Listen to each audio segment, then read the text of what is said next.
Radio Mélodie. Bonjour Vanessa, bonjour tout le monde. Allez, avec toi aujourd'hui, on va entretenir ses muscles. Alors à partir de 30 ans, nous perdons chaque année, sauf les sportifs très assidus, 1% de notre masse musculaire. Il ne s'agit pas seulement que d'un problème esthétique, car nos muscles sont indispensables aussi à notre vie de tous les jours. Alors, il y a 2 catégories de muscles et tu vas d'abord nous parler des muscles squelettiques ou striés. Alors, c'est ceux qui permettent de nous mouvoir. Sans eux, impossible de vaquer à nos occupations quotidiennes comme monter des escaliers, porter une charge, mais aussi les muscles qui permettent la respiration, le diaphragme et les muscles intercostaux qui sont nécessaires à l'inspiration et à l'expiration. Et la deuxième catégorie, ce sont les muscles lisses.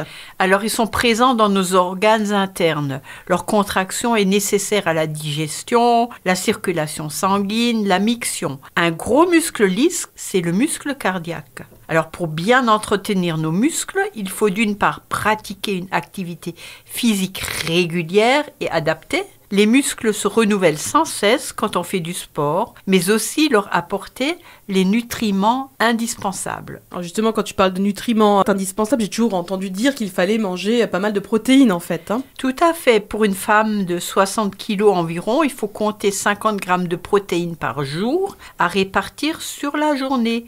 Les besoins augmentent avec l'âge et à partir de 70 ans, il faut augmenter les portions de protéines, d'autant plus que beaucoup de personnes deviennent sédentaires passé 70 ans. Alors, point n'est besoin de consommer de la viande tous les jours, il faut varier les protéines, des œufs plusieurs fois par semaine, un peu de produits laitiers, alors je dirais plutôt chèvre et brebis que vache, parce que les laitages de vache sont plus allergènes, ils sont également pro-inflammatoires.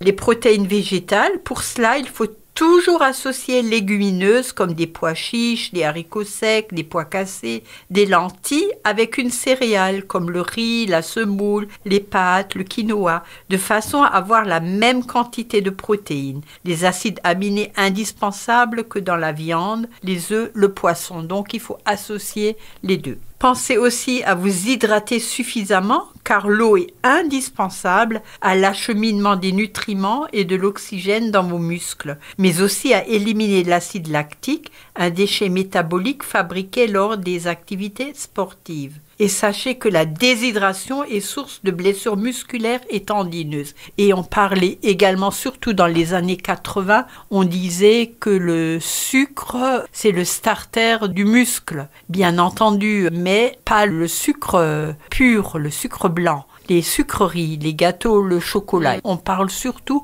du sucre qui est contenu dans les céréales, les légumineuses, les fruits. Au niveau alimentation, on va bien évidemment faire attention au régime restrictif du coup. Tout à fait. On risque de manquer de certains nutriments. Lors de ces régimes restrictifs au cours desquels on ne perd pas que de la graisse, mais aussi du muscle. Il vaut mieux manger équilibré toute l'année que de se mettre au régime et garder des apports protéiques alimentaires suffisants. Mais à l'inverse, pas de poudre protéinée pleine d'additifs. Merci beaucoup Christiane. Effectivement, le Body Summer, ça s'entretient toute l'année. Tout à fait. On te retrouve la semaine prochaine. Merci Christiane. Bonne semaine et puis bougez-vous bien.